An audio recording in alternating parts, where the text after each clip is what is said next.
Pelo sinal da Santa Cruz, livrai-nos Deus, nosso Senhor, dos nossos inimigos, em nome do Pai, do Filho e do Espírito Santo. Amém.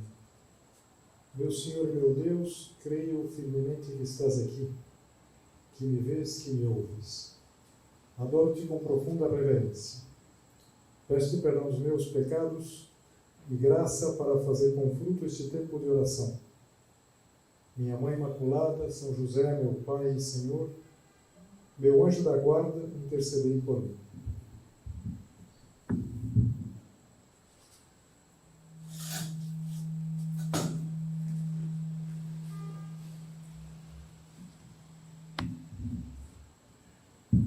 Certa vez um conferencista que ia dar uma exposição, fazer uma exposição sobre o tema da juventude, mais concretamente o conflito de gerações, ele começou a sua exposição com 4 citações. A primeira citação dele era a seguinte: nossa juventude adora o luxo, é mal educada, caçoa da autoridade e não tem o menor respeito pelos mais velhos. Vocês tiveram respeito por mim aqui, que deu pau, que vocês me esperaram, mas ele dizia: nossos filhos hoje são verdadeiros tiranos. Eles não se levantam quando uma pessoa idosa entra, respondem a seus pais e são simplesmente maus. A segunda citação era: não tenho a menor esperança no futuro do nosso país se a juventude de hoje tomar o poder amanhã, porque essa juventude é insuportável, desenfreada, simplesmente horrível. A terceira: nosso mundo atingiu seu ponto crítico. Os filhos não ouvem mais seus pais. O fim do mundo não pode estar muito longe. E a última: essa juventude está estragada até o fundo do coração. Os jovens são malfeitores e preguiçosos. Eles jamais serão como a juventude de antigamente. A juventude de hoje não será capaz de manter a nossa cultura. E na medida que ele ia lendo essas 4 citações, o auditório ia se manifestando, sem palavras, mas com aprovação. Eu imagino que um auditório de pessoas velhas. E tenho certeza que você não concordaria com nenhuma dessas 4 citações. Mas, depois de ter lido essas 4 citações, ele revelou a origem. Diz assim: a primeira é de Sócrates, que morreu no ano 400 a.C. A segunda é de um outro autor grego, que é ainda mais antigo, 720 a.C. A terceira é de um sacerdote, não um sacerdote católico, evidentemente, porque é uma citação de 2000 a.C. E a última é mais antiga. Foi encontrada num vaso de argila, descoberto nas ruínas da Babilônia, e tem mais de 4.000 anos de existência. Claro, o efeito que esse palestrante tinha em mente era mostrar como, desde sempre, se tentou olhar para a juventude com o mesmo olhar, com um olhar, digamos assim, preconceituoso, como se não pudesse esperar nada daqueles que ainda não são mais maduros. Mas, em todas essas frases, a gente percebe uma reserva que hoje não existe. Veja, tudo isso que eu falei aqui já não vai encontrar em nenhuma parte. Por quê? Porque hoje o jovem é bem visto. Se em outras épocas históricas se falava mal dos jovens, e até um pouco atrás, talvez até na minha época, se criticava a juventude, acontece agora exatamente o contrário. O bom é ser jovem, tanto que os próprios velhos tentam mentir para si mesmos dizendo que são novos. E a gente, às vezes, vê algumas coisas que a gente quase ri, na verdade. A gente vê um roqueiro todo vestido como um roqueiro costuma se vestir, mas com 80 anos. Quer dizer, uma coisa que não tem muito... Mas por quê? Porque há uma tendência a mostrar uma imagem da juventude como da felicidade. E todo mundo, o jovem, você, deve se adaptar a isso e até quem já passou os anos.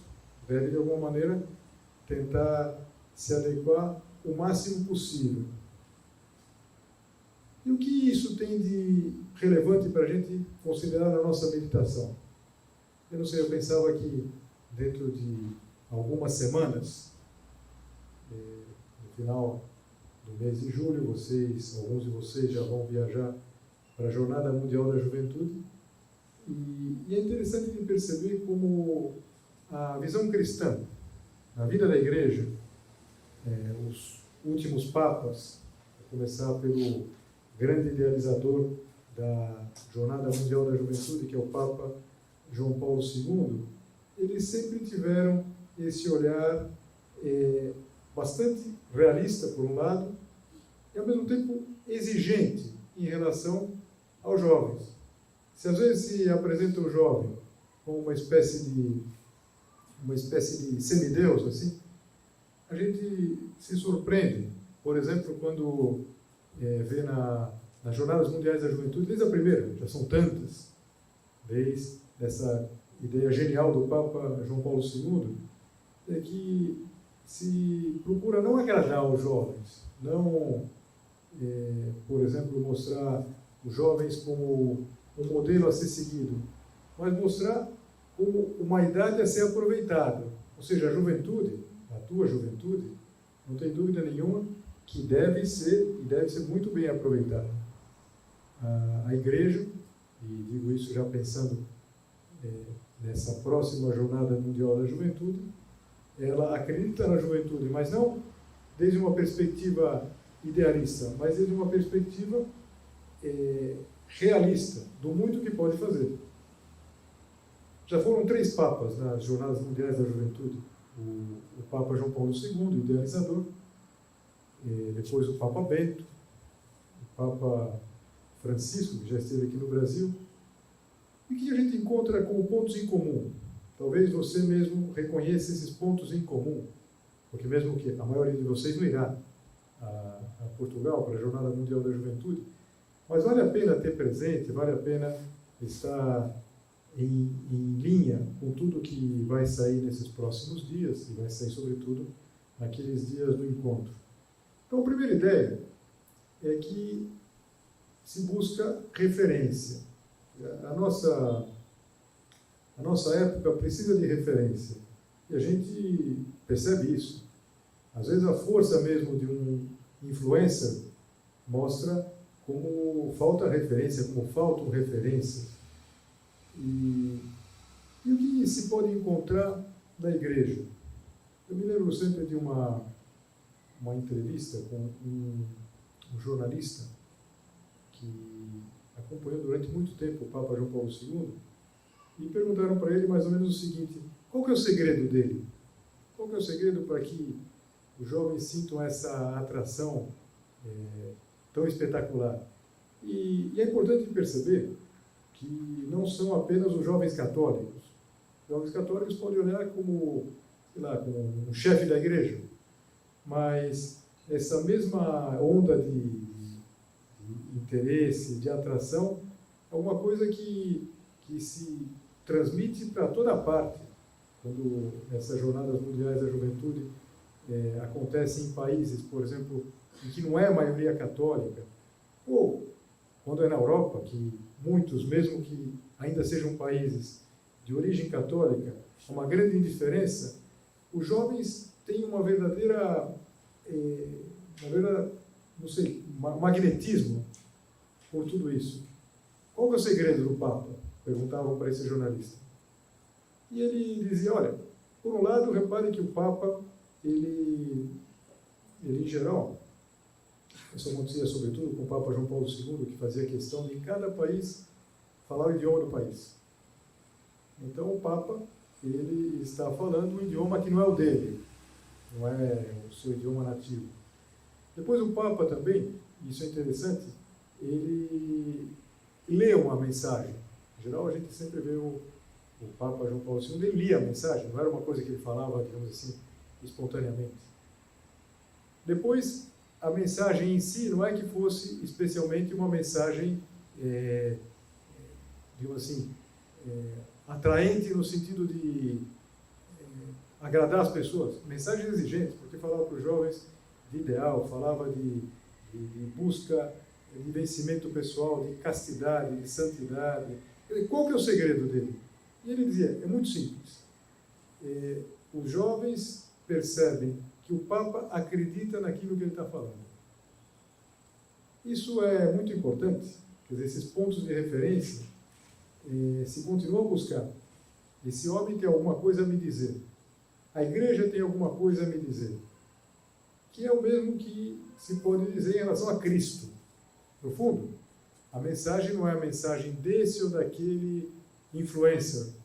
Não é a mensagem desse ou daquele divulgador dos preceitos cristãos. É a mensagem de Cristo. E é interessante porque Jesus Cristo fazia exatamente a mesma coisa. Jesus Cristo atraía. Você já parou para perceber que ao longo da sua vida, Jesus Cristo ele não deixou ninguém indiferente. Jesus Cristo atraía muito. As pessoas, tantos deram a vida por Jesus Cristo, havia muito amor a Jesus Cristo e havia muito ódio a Jesus Cristo. E Jesus Cristo, ele não dizia aquilo que as pessoas queriam ouvir. Por quê? Porque ele tinha vindo para dar testemunho da verdade, não daquilo que podia ser mais ou menos agradável às pessoas ouvirem. Pensa, por exemplo, que Jesus Cristo, quando vai começar a sua pregação, ele vai falar em felicidade, que era natural, mas começa surpreendendo. Bem-aventurados os pobres, bem-aventurados os que choram. Mas há uma passagem que eu acho especialmente interessante. É uma passagem que nós lemos faz algum tempo já, ainda era o tempo pascal, nós lemos que era todo o capítulo 6 do Evangelho de São João. No capítulo 6, Jesus Cristo, no início do capítulo, se narra que Jesus Cristo fez um grande milagre, ele multiplicou os pães e os peixes para dar de comer uma multidão, e logo em seguida, Jesus Cristo, já em Cafarnaum, tudo isso foi no lago, que está próximo da cidade, já em Cafarnaum, nosso Senhor Jesus Cristo anunciou na sinagoga a Eucaristia, que daria o seu corpo como alimento, o seu sangue como bebida espiritual. E quando ele falou isso, não foi bem aceito. Por quê? Porque os seus ouvintes, discípulos, entenderam literalmente. E ele, de fato, estava falando literalmente. E vão dizer assim, duras são essas palavras, quem pode ouvir? E conta São João, que presenciou tudo isso, é uma testemunha ocular, que nesse momento, quando Jesus Cristo começou a falar, além de dizerem que eram duras essas palavras, muitos discípulos se retiraram e foram embora. Deve ser uma cena forte. Imagina que Jesus Cristo está falando na sinagoga, era onde se reuniam em cada cidade os judeus, em Cafarnaum, e de repente levanta um, levanta outro, talvez levanta uma pessoa com mais autoridade, levantam vários, e são discípulos, a gente que seguia Jesus Cristo. E Jesus Cristo vê tudo aquilo acontecer, não tenta minimamente reter aqueles descontentes, e inclusive diz assim, para os 12, ficaram os 12, assim, quereis vós também ir embora? E São Pedro vai responder, Senhor, a quem iríamos? Só tu tens palavras de vida eterna. De certa maneira, quando nós pensamos em tudo isso, quando nós pensamos nessa necessidade de Cristo, que um jovem experimenta, que você experimenta, é exatamente expressar com essas palavras, Senhor, a quem iríamos? Não é verdade? A quem você iria? Quem poderia te dar uma resposta? Quem poderia dar uma resposta convincente? Quem poderia te dar uma resposta que, de fato, fosse de vida eterna? Na igreja, no Evangelho, nós podemos encontrar essas mensagens que de fato contam, essas mensagens que de fato são importantes. Veja, um jovem deve ser uma boa pessoa, mas isso é pouco. Aliás, é muito pouco. Eu acho que nenhum de vocês gostaria que se dissesse dele que é um rapaz bonzinho. Pelo amor de Deus. Por favor, não me faça esse elogio, na verdade. Nós precisamos de muito mais. Nós precisamos ser homens de verdade. Nós precisamos ser pessoas que tenham ideais, que tenham capacidade crítica. E isso é muito importante. Então, um cristão, e um cristão que é jovem, ele precisa ter sempre esse desejo de mais, esse desejo de mudar. No rito antigo da missa, hoje é a forma extraordinária, o sacerdote, quando chegava no altar, ele dizia um versículo de um salmo: subirei ao altar do Senhor, do Deus que alegra a minha juventude. É interessante, porque às vezes o sacerdote celebrante podia ser um padre de 90 anos, mas no fundo, o que ele estava dizendo? Ele estava dizendo que a juventude é mais do que uma simples constatação dos anos. A juventude é alguma coisa da alma. E por isso, quem é jovem de anos pode entender melhor a mensagem cristã, o cristianismo. Mas nem sempre haverá pessoas de mais idade que têm uma alma jovem. E uma pessoa com poucos anos pode ser velha por dentro. Pode ser velha pelo egoísmo, velha, não sei, pela sua própria atitude. No fundo, a mensagem do cristianismo, ela vai estar resumida, não sei se você se recorda daquela metáfora. O Senhor fala: sal da terra, luz do mundo, vós sois o sal da terra, vós sois a luz do mundo. E o Senhor diz: o sal que não cumprisse a missão de salgar insípido, não valeria para nada. A luz que não iluminasse, ela não serviria.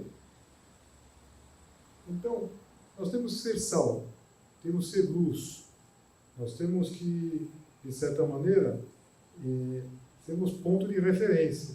Você precisa ser ponto de referência. E quando eu digo ponto de referência, não significa que você vai se apresentar e falar: olha, façam como eu, sejam como eu. Não, mas que você seja uma pessoa com virtudes. Porque o cristianismo não pode ser uma espécie de verniz que se passa por cima de uma pessoa fraca, de uma pessoa sem caráter.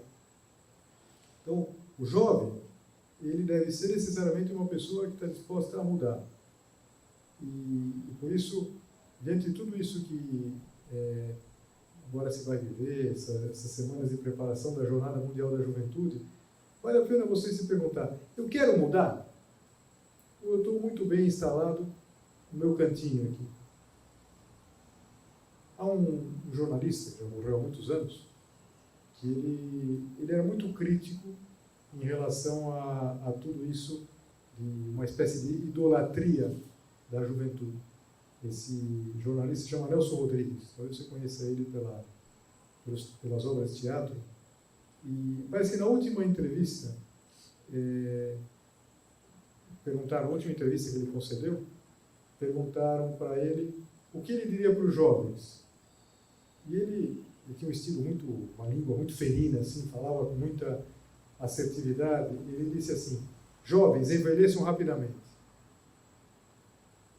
E talvez a gente pudesse pensar, não concordo, claro, com isso daí, acho que envelheça no ritmo normal, no ritmo normal da vida. Agora, uma coisa que sim, se pode dizer a uma pessoa jovem, eu acho que é uma mensagem que o cristianismo traz, não sei, de alguma maneira a gente encontra isso nos papas, nos 3 papas recentes. Jovens, amadureçam rapidamente. Isso é importante. Isso é importante amadurecer, é importante não ficar preso na infância. Não basta só ter, digamos assim, a autonomia, poder fazer o que quer, mas é preciso ter um pouco mais.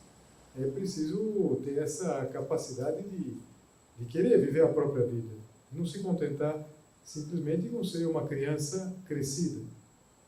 Uma vez uma moça, ela estava vendo umas fotos antigas da avó e perguntou: vó, quando a senhora era jovem, quando o pessoal na sua época eram jovens, eles já se vestiam de adulto. Eu falei: não, minha filha, a gente já era adulto. De fato, a gente vê às vezes uma foto, muda bastante. Não se trata agora que na próxima quinta-feira todos vocês venham de terno e gravata, nem teria muito sentido. Mas não pode ser um moleque. É importante que você queira amadurecer.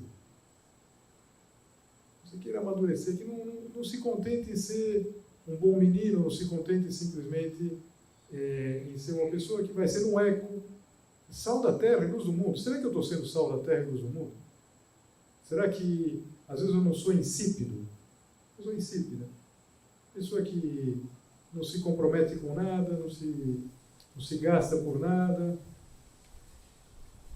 E é uma forma que São José Maria insistia muito, um aspecto que ele insistiu quando esteve aqui no Brasil, há quase 50 anos. No ano que vem se completam 50 anos da visita do São José Maria. Ele dizia que é necessário ser rebelde.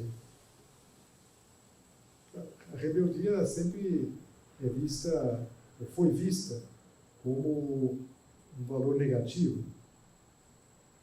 Que sentido ele falava para ser rebelde? Eu me lembro que, naqueles anos, em 74, não fazia muito tempo do famoso Maio de 68. Maio de 68 foi no mundo inteiro, no Brasil também. O epicentro, se não me engano, foi em Paris.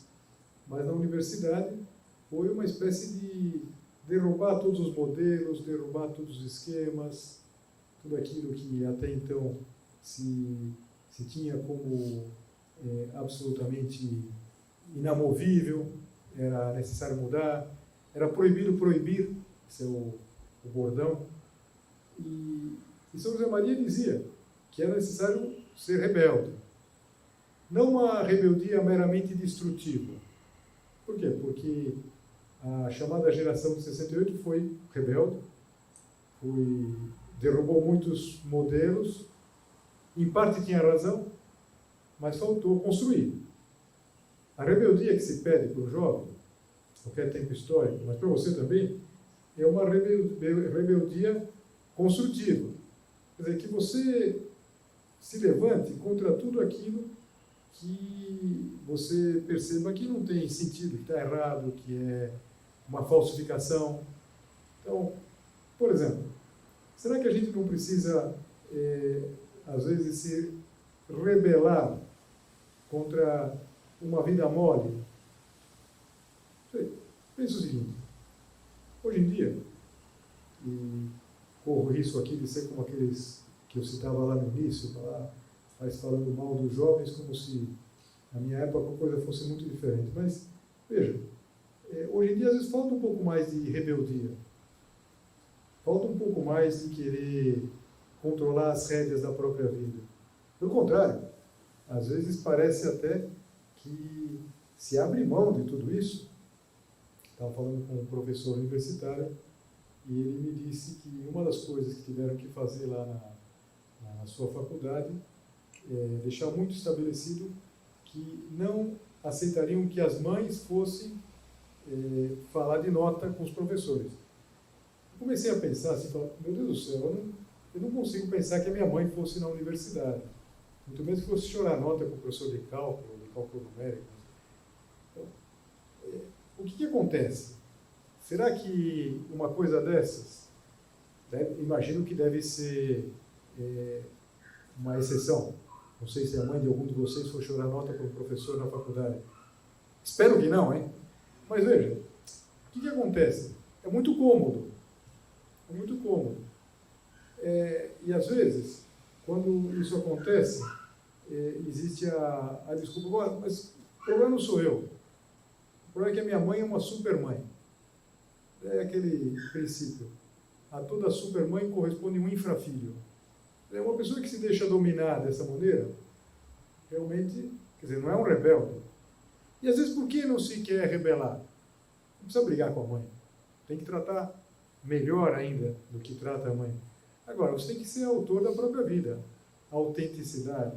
Não tem sentido, por exemplo, você ficar comodamente esperando as decisões da mãe. Eu imagino, por exemplo, que a sua mãe não vai chorar nota, não vai conversar com o professor, mas às vezes pode ser que outras coisas sua mãe faz. Pode ser que seja sua mãe que marca o dentista e que te lembra de ir no dentista. Então, uma certa rebeldia, uma certa rédea da própria vida, eu acho que iria muito bem. Como tática, mas como uma postura de quem quer construir alguma coisa, de quem quer fazer, quem quer ser sal da terra e luz do mundo. Porque senão o que acontece? Acontece às vezes que, longe de ser rebelde, às vezes se vai acostumando a ficar, queria fugir dessa palavra aqui, dessa expressão que eu não gosto, da zona de conforto, um lugar comum, na verdade se usa muito essa expressão, mas fugir desse mundo onde todas as coisas estão perfeitamente arranjadas. Você não poderia ser uma pessoa mais ousada, mais atirada, ter os seus planos, querer fazer as coisas, pensar no futuro? Não tem sentido falar, não, eu sou muito novo. Bom, mais ou menos, mais ou menos. Eu acho que nós temos que ter jovialidade. Vocês têm que ter jovialidade ainda, pela idade. Mas tem que ter essa dimensão de rebeldia. E a rebeldia, pensa, hoje em dia, o que é uma rebeldia? Viver como filho de Deus é uma rebeldia. No mundo em que tanta gente vira as costas para Deus, viver como filho de Deus é uma rebeldia. É importante ser rebelde. Não rebelde sem causa. Não de quem vai derrubar e não sabe construir. Você tem que ser autor da própria vida. Ou será que é isso que o cristianismo vem nos dizer? Será que é uma boa forma, até de preparação, para aquilo que o Papa vai dizer na Jornada Mundial da Juventude? Eu não sei o que ele vai dizer. Mas creio que isso que nós vimos hoje, que eu mais ou menos tentei conversar com vocês, está muito na linha do que ele insiste, dessa atitude que ele quer para os jovens, que sejam audazes, que sejam corajosos, que não fiquem no seu cantinho, que não fiquem calmamente se contentando em serem bonzinhos. Isso é muito pouco. É verdade que um jovem bonzinho não faz mal para ninguém, mas isso é muito pouco. Precisa fazer bem, precisa fazer muito bem, precisa ser sal da terra e luz do mundo. E há alguém que a gente pode seguir, que é Cristo. Só tu tens palavras de vida eterna. A frase de São Pedro, que sem dúvida nenhuma pode nos servir como referência. Vamos terminar? A gente pode pensar nessa mulher jovem, Nossa Senhora, quando ela recebe o anúncio de que vai ser a mãe de Deus, era mais nova que qualquer um de vocês. Nossa Senhora teria 16 anos. Tem uma atitude adulta, tem uma atitude madura. É importante ser maduro. Não perca a jovialidade, mas se eu pudesse dizer assim um recado para os jovens, jovens, amadureçam rapidamente. E o que amadurece? Amadurece é tomar a rédea da própria vida nas mãos. É querer ter autonomia, é querer fazer as coisas. É ser rebelde, de uma rebeldia que, sem dúvida nenhuma, agrada muito a Deus. Dou-te graças, meu Deus, pelos bons propósitos, afetos e inspirações que me comunicaste nesta meditação. Peço-te ajuda para os pôr em prática. Minha Mãe Imaculada, São José, meu Pai e Senhor, meu anjo da guarda, intercedei por mim.